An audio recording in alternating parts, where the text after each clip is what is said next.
Kusali ukiwa na njaa ni sawa na kupiga makelele. Ni kauli ya Captain Ibrahim Traore, ambaye amesema misikiti isijengwe sana ndani ya Burkina Faso. Yani zaidi sana tunahitaji maendeleo zaidi kuliko misikiti. Hii kanikumbusha kipindi kile ambacho Saudi Arabia walitoa ofa ya kujenga misikiti kama 200 hivi ndani ya taifa la Burkina Faso. Kanikumbusha, lakini Ibrahim Traore alisema kama mnatupenda na kama mnatujali, badala ya kujenga misikiti basi tujengeni shule. Badala ya kujenga misikiti basi mtujengee miundombinu kama hospitali.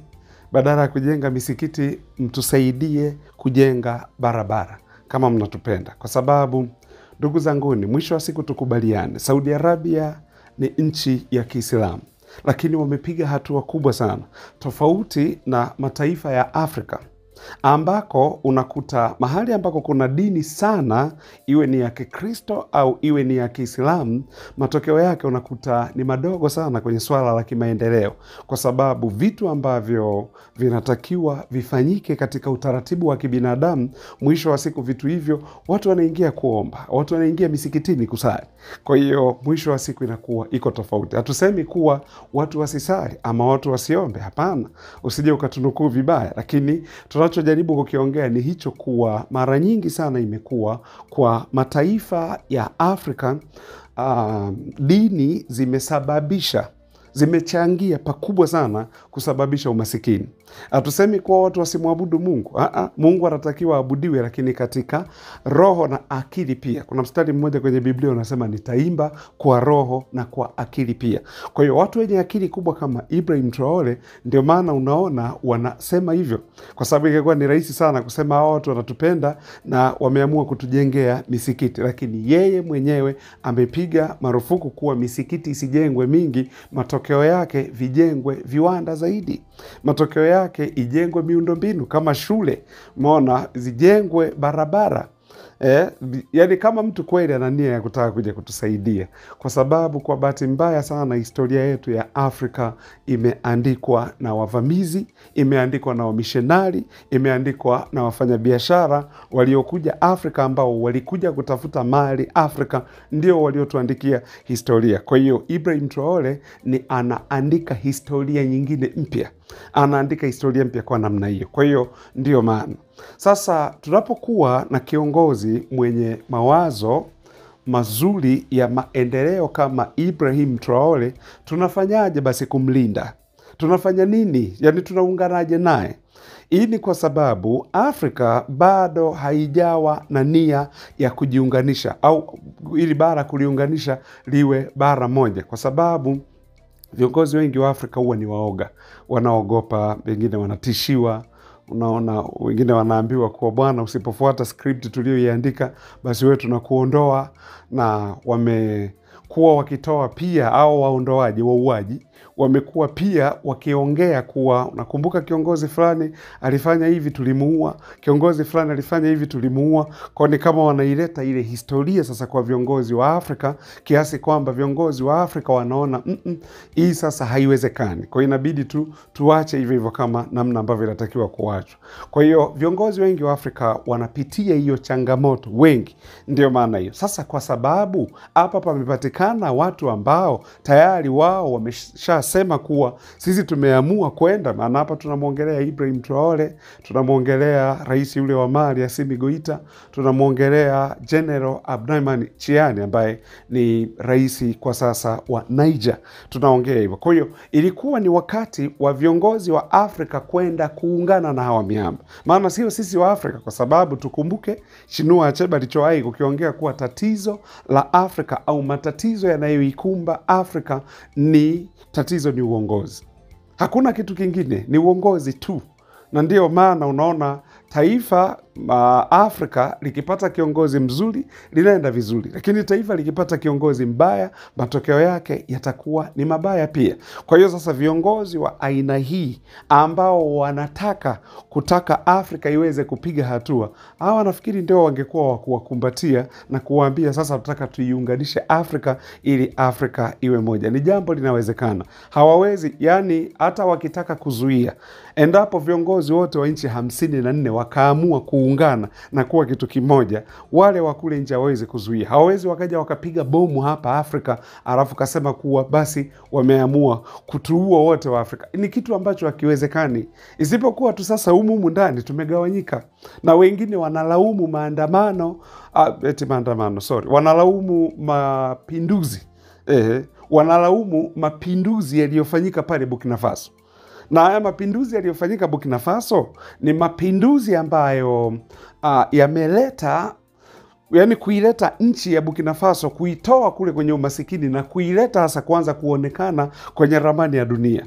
Ndio maana kwa yale yalikuwa sio mapinduzi ya kijeshi kwa ajili ya kiongozi kujinufaisha. Ile ilikuwa ni zaidi ya mapinduzi, ikituma ujumbe, mapinduzi yale yakituma ujumbe kwa ulimwengu mzima kuwa sasa Burkina Faso inaamka na simba wa Afrika ameshaamka tayari. Lakini kwa hilo unaona viongozi baadhi ya mataifa ya Afrika wanalaumu yale mapinduzi na kuwa haya mapinduzi ni haramu. Tunataka tuingie kwenye sanduku la kura.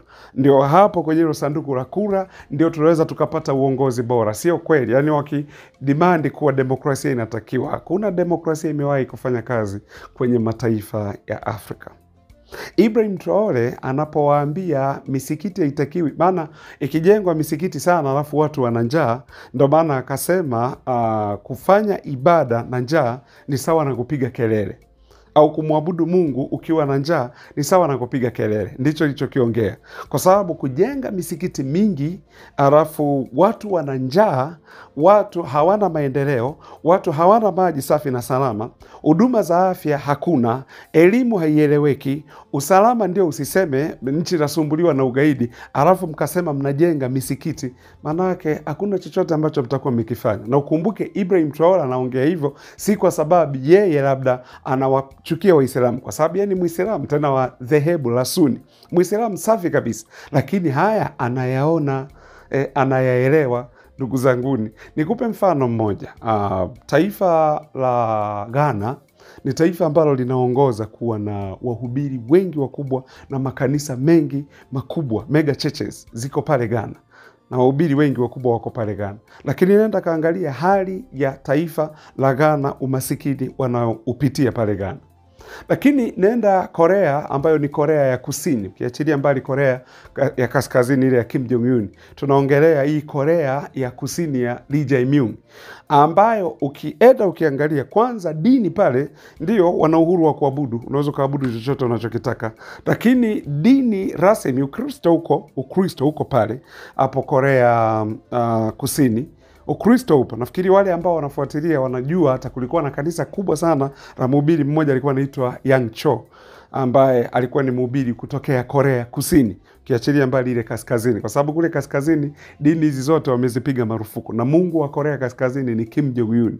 Ndivyo ilivyo. Hiyo ni Korea Kaskazini. Hata juzi hapa nilikuwa nasikia kuwa mwamba ameweka sasa kuwa UEFA inaweza ikaanza kuonyeshwa, isipokuwa mpira hautaonyeshwa live, utaonyeshwa ulioeditiwa. Kwa maana kuwa picha zote zinazoonyesha wachezaji wa Korea Kusini zinatakiwa ziondolewe kwenye hiyo nini. Kwa watu wataangalia mpira lakini ukiwa umeeditiwa. Watu wako serious na mambo yao. Okay, tuache hilo, tuachilie mbali hilo, kwa sababu sio hasa mada ambayo ninaendelea nayo kuiongea hapa. Lakini ni kwamba ili taifa la Korea Kusini, hata ukiangalia dini ya kwao sio kwamba eti ni taifa la Kikristo. Hapana, na ukiangalia zaidi unagundua wana miungu yao. Lakini hili taifa limepata uhuru mwaka mmoja na taifa la Ghana. Lakini nenda kaangalia taifa la Korea Kusini uone hatua walivyopiga ukilinganisha na taifa la Ghana ambalo ndilo lina makanisa mengi sana. Kwa hiki kitu Ibrahim Traore amekiona. Sio tu makanisa lakini pamoja na misikiti pia. Ukajenga misikiti mingi alafu hakuna maendeleo, hiyo ni sawa na hakuna au ni sawa na bure. Ndio maana unaona Ibrahim Traore yani sio kupiga marufuku by the way, yani amesema misikiti ijengwe lakini isijengwe mingi sana, kwa sababu misikiti watu wakienda kuabudu wakiwa wana njaa itakuwa ni matatizo. Badala ya kujenga misikiti sana, tuhimize zaidi kilimo. Kilimo hiki sasa, mtu akila ameshiba, hata akienda kumwabudu Mungu anamwabudu Mungu katika kweli, sio unafiki. Wengi tunamwabudu Mungu kwa sababu tuna njaa, tunamwabudu Mungu kwa sababu tuna shida, tunamwabudu Mungu kwa sababu tuna matatizo, tunampenda Mungu kwa sababu ni shida. Yani tumeambiwa kuwa ukienda kwa Mungu, Mungu atakusaidia katika shida ulizonazo. Kwa hiyo inakuwa ni kama rushwa dhidi ya kile ambacho ninakihitaji. Kwa ili nimpe Mungu rushwa, lazima niende nikamwabudu. Lakini ni tofauti kabisa na mtu aliyefanikiwa. Ukiangalia hizo falme za Umoja wa Kiarabu hizi, ukiangalia Saudi Arabia, ukiangalia kule Qatar, ukiona watu wanaenda msikitini, unajua kweli hawa wana mapenzi na Mungu wao. Kweli kabisa, kwa sababu hawana shida. Tofauti na Afrika, wengi ni wanafiki. Tunaenda kanisani kwa sababu tuna shida, tunaenda misikitini kwa sababu tuna shida. Lakini sio eti mtu anaenda msikitini ama kanisani kwa sababu anampenda Mungu, kwa sababu anataka kuwa na ushirika na Mungu wake, anataka kumwabudu Mungu wake. Sio kweli. Wengi tunaenda kwa sababu tuna njaa, lakini ndio wakuta huyu mtu akifanikiwa kidogo tu, msikitini aendi, kanisani aendi. Kwa hiyo hii ndio maana Ibrahim Traore akasema tunahitaji tufanye maendeleo, ili mtu akishiba, akienda msikitini au kanisani, aende akamshukuru Mungu wake.